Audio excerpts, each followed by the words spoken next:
listening to The Sizzle on Iron Skillet Radio and Iron Skillet Television.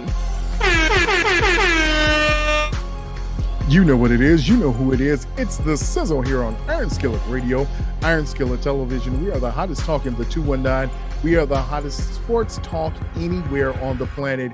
And you know who's in the building, J Sizzle, G Sizzle. And listen, we're going to switch it up real quick. If you haven't subscribed, liked, and shared, make sure that you do. Make sure that you push the button here, there, everywhere. Make sure that you're getting this hot content. So make sure you're subscribing to The Sizzle and make sure you're following us on any social media platform. You can find us at hashtag IRONSKILLETSPORTS. There we are. There you are. So Jay, let's get into it. Let's talk about some rules propositions that the Bears are putting out there. They're in the game. They're doing some things here. They're talking about changing some things up. Well, they go change the draft order, saying that if you have a C on the side of your helmet and your team is based out of Chicago, you get to move up in the top 5 draft picks. Is that the rules change they want? Yeah, well, something like that. They want to make sure that they're on this. They're there. They want to propose. They're going to be there. I don't know if we want them there though, but they're going to be there. Okay, so the Bulls right now, and it's reported. The Bulls? Are we talking about the Bulls or the Bears? Or the Bears. I guess all this losing has got me all. I'm discombobulated. What team are we talking about? Oh my God! It's almost the same thing. It just, I don't know. Okay, So, among them, the Bears have proposed something that they said happened to them in week 2. Yeah. All right. Yeah. So here's the proposal. Okay. Chicago has an amendment to Rule 11, which is Section 3, Article 3, to ensure the enforcement of all accepted penalties committed by either team during successful try attempts. So that we're talking about what's going to happen with points and how does this work? Okay. So, all right, let's summarize so that the listeners understand what happened and how this all has come about. The Broncos scored a TD, all right, within 1 point of the Bears. Yeah. But rather than tie it up, the Broncos went for a 2-point conversion, only to fail to get the playoff. So they didn't get the playoff. After a delay of game penalty, it pushed the PAT try back. And then I always get his name, McManus. I'm about to say Brandon McKnight, Brian McKnight. Isn't he a singer? Yeah, doesn't he sing like love songs? Yes, he does. The only other Brandon I know is like Brandon Lee. And if he's out there kicking balls, then there's something wrong. Wait a minute. Hold on. Wow. Yeah. Well, I don't know. That didn't sound right any type of way I started trying to figure that out, but go ahead. Okay. So he missed a 38-yard extra point. Brandon did? Yeah, Brandon missed it. 38-yard extra point, he missed it. Oh, well, then everything should be good then, right? But where's the spoon? I know some things. So to taste the soup, Buster Skrine was called for an offsides. He ain't with the Bears no more, is he? No, that's the reason. That's probably the reason why, because he was offsides on what? Which one was it? The extra point. The extra point. He was offsides. So that led that call. All right. So that was on the Bears. Yeah. Okay. And that caused the Broncos to reconsider their plan to go for a 2-point conversion again. And at that time, then they made the 2-point conversion. So they were all right. So they flubber-dubbed on the 2-point conversion, right? So they got put back 5 yards or whatever the penalty was. And they said, hey, you know what, man? Scratch that. We're not going for a 2-point conversion anymore. We're going to go for a 1-point conversion because those 2 different type of plays. And so they said, sure, why not? When all the 1-point conversions get done up here at the 2-yard line. And they're like, wait a minute, though. Did they just get put back there? Is that what happened? And then the Bears got penalized and the Broncos took the penalty, right? They said, yeah, what? And so they moved them closer. They moved them to the 1. And so then they got to run the Did they run? Look, don't tell me they went out here and they ran that 2-point play. The one that they failed on the first time that they had the penalty on. They came back and ran the 2-point play again. So they came back, ran the 2-point play again, and they got it this time. So they successfully made the 2-point play. And so out of that, even though the Bears still won that game, it was something that they just didn't sit well within the brain trust. So what the Bears then did was at the owners meeting, they proposed an approved rules change. So in 2021, the new rules and bylaws, they've got some new bylaws, and it's a Chicago rule by Chicago. So now it loosens up. It's a lot of little and now people can wear different numbers and all that good stuff.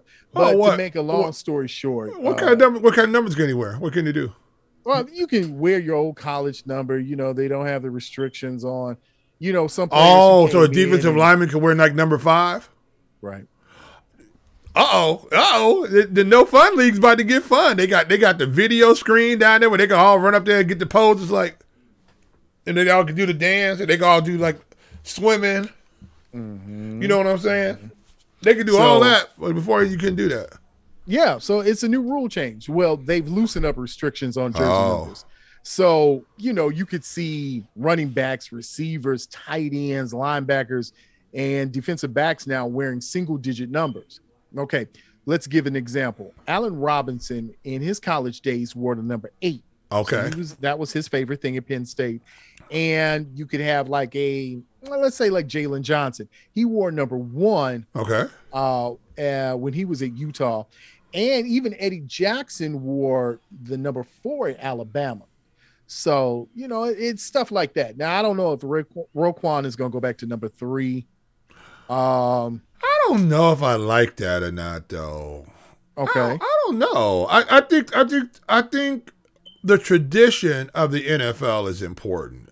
You know what I'm saying? I think there's a thing about wearing those numbers, those linebackers are in those 50s and 60s. I mean, you don't even see guys with those 60s too much anymore with those linebackers anymore. But I don't know. I just think it's something about that those wide receivers, being in those 80s. I just think it's I think tradition's important. I think the NFL is a step up from NCAA. You know what I'm saying? I think it's like this is professional football. And so we should need to do professional things in a professional way. And I think if you're going to get a number retired, say you're going to get a number 87 retired, which if you're 87, you're the baddest guy. You're the baddest wide receiver out there if you got a number 87 on. Or 88. If you're 87, 88, somewhere in there, if you are Michael Irvin at 88. Yeah, at 88, yeah. You're a bad mamma jamma. Yeah. But the whole thing about it is that now you're going to have guys lined up outside out there with the number 4, playing wide receiver. And my whole thing about that is, have you really earned? You're a bad fella if you're wearing a single digit. If you're playing NCAA college football, you got to be you can't run out there with a number unless you're a quarterback. You're a number 7 or something like that. Quarterbacks can wear the single digits, but if you're out there at wide receiver with a number 1 on, dude, you got to be getting it in. You can't be out there at number 1 and you be sitting on the bench. I've never seen a number 1 sit on the bench. Have you ever seen a number 1 sit on the bench in any sport? Not that I can think of. I mean, basketball, all the number 1 start. No, you know what I'm saying? Number 1. What do you feel about the number 0? What do you think about 0 or double 0? And I don't like the double 0. I think the double 0 is just too much. You know what I'm saying? But 0 though. But you got to be. Who was Agent 0? Who was that? Oh, I'm trying to think of his name. Gilbert Arenas. Yeah, Agent 0. If you're Agent 0 now, you got to be bringing the pain. Like number 13's got to bring the pain. You know what I'm saying? If you're number 13, like one of the greatest quarterbacks of all time who doesn't have a Super Bowl, Dan Marino, if you're number 13, then you got to be a bad boy. I mean, you know what I'm saying? Oh, I thought you were talking about Chad Hutchinson. Oh, okay. I'm sorry. That's trying to knock that argument out of the way down. But I don't know. I think I'll probably like it because I like the college game, and I like that rah-rah sis boom bah of college. I like that, it's something about a Saturday afternoon football game, and you see the linebackers out there wearing the number 3s. And you know what I'm saying? Because why is that special? Because it's in college, right? When you get to the NFL, that stops. Like, you need to have your, what are we going to do now? You're going to have, well, they are starting to let them put the war paint on it in the NFL. I mean, now the shirt's just going to be untucked. You know what I'm saying? You don't think it would be cool to see Allen Robinson in the number 8? I think traditions mean a lot.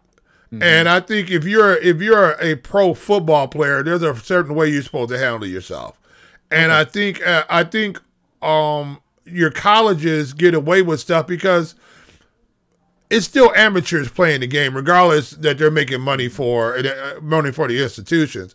But I just think the NFL is a professional football league, and I think those professional traditions need to be upheld, especially when you start going back in time and you start looking at guys who were wearing those numbers back in the day. Now, we do know there were some different funky numbers back in the day. Ray Granger and them were wearing number 77.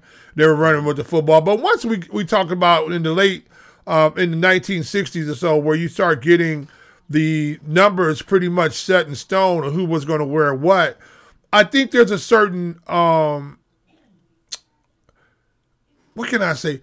Past professionalism, there's an elitism that if you wore number 3 and you're a wide receiver at Kansas, that when you go out there, you put on 86 as a wide receiver in the NFL, you made it. It's professional, And so I don't know.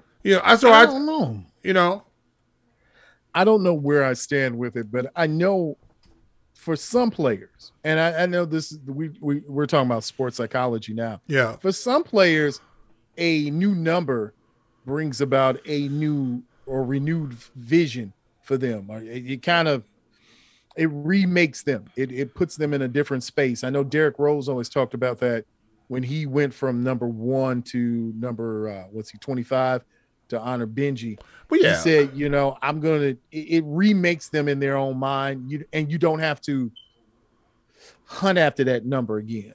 Well, what was he number? But the thing about it was he was number 25 in Simeon too, right?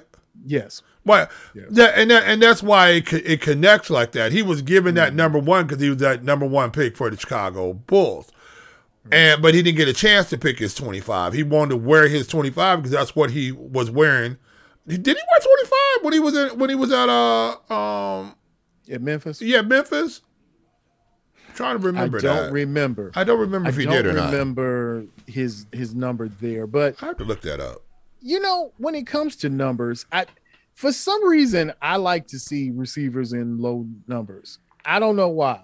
I don't know why.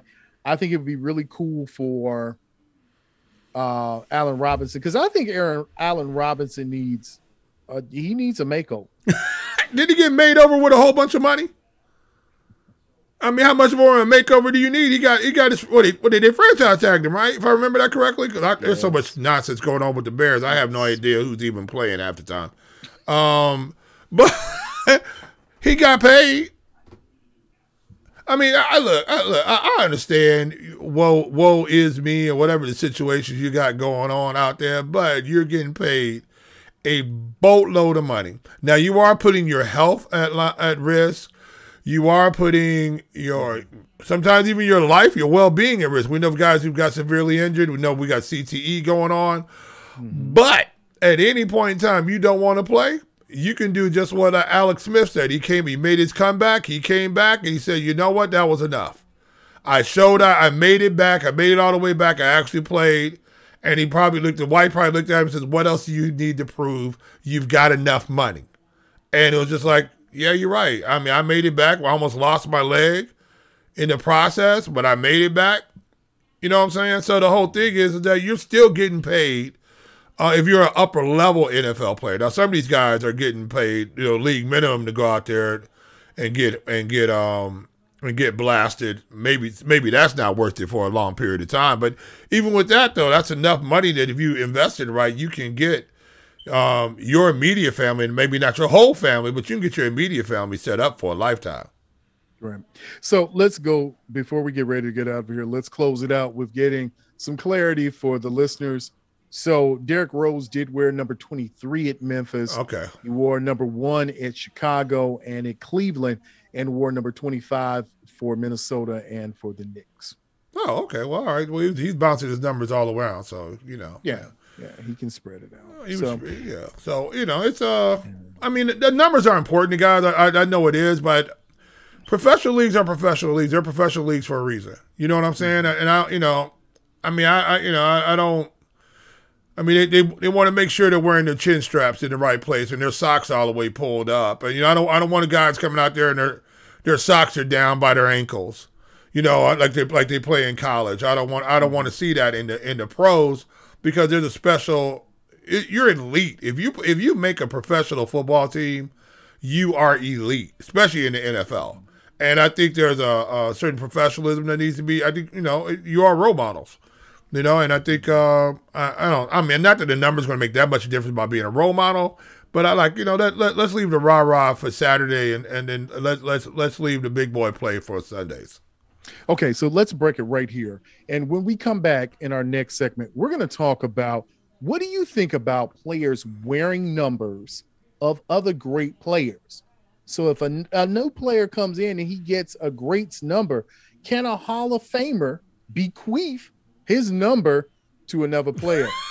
Yeah. So we're going to talk about all of that. We're going to bequeath it? We'll bequeath you. You will be bequeathed it. Wow. You will get the number. So we'll talk about that on the next segment, but you know who it is. You know what it is. It's the Sizzle here on Iron Skillet Radio, Iron Skillet Television. Remember, if you have not subscribed, you can do so by hitting the subscribe button and the like button. Share this information with all of your loved ones, family, and friends. And remember, no matter what number you wear, we still love you, because you're number 1 in our hearts. Wow. That was so touching. It was. So I wish you would use that number 1 and touch the button. Right. Yeah. Subscribe, or we're taking our number 1 back. You know who it is. You know what it is. It's the Sizzle here on Iron Skillet Radio, Iron Skillet Television, and we will see you on the other side.